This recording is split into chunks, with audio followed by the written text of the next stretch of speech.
Chennai to Bangalore 15 நிமிடத்தில் பறக்கும் hyperloop அதிவேக ரயில்.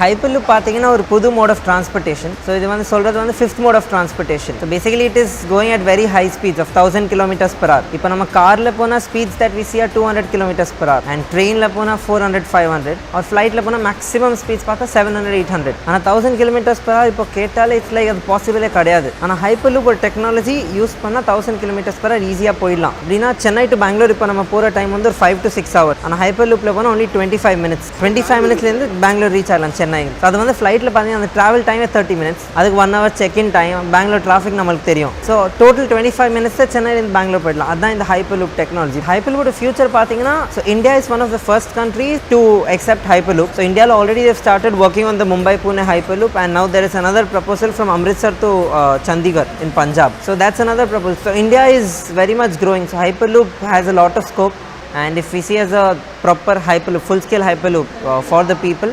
So இது வந்து ஆக்சுவலாக ஒரு very infrastructure heavy project. So ஒரே ஒரு company, suppose we have a company and if one company just comes into the picture and says that I'm building Hyperloop, they cannot do it because it requires thousands and thousands of crores just to build the Hyperloop. So it requires a lot of government support and the land acquisition and time frame, budget. இதெல்லாம் ரொம்ப important factors. So government support is actually very important even for full scale. So நாங்கள் வந்து ஆக்சுவலாக student team, so we come under the institute. So luckily because it's government institute, we got a lot of support in different aspects.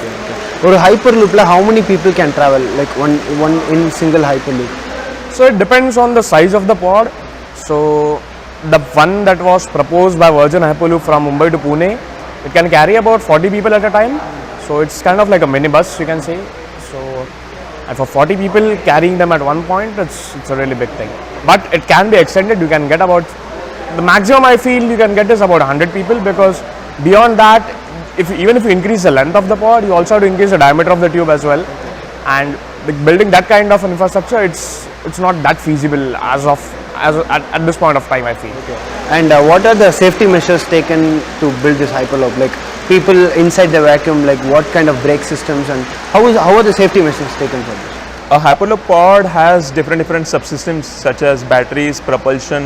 So there can be high voltage systems inside, there can be high current systems, there can be pressurized tanks inside, there can be some issues in the electronics.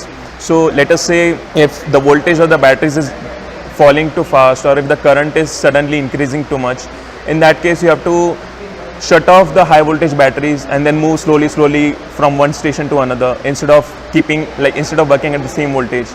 If you are finding some leak, so there are sensors to identify some leak inside the pressure vessel.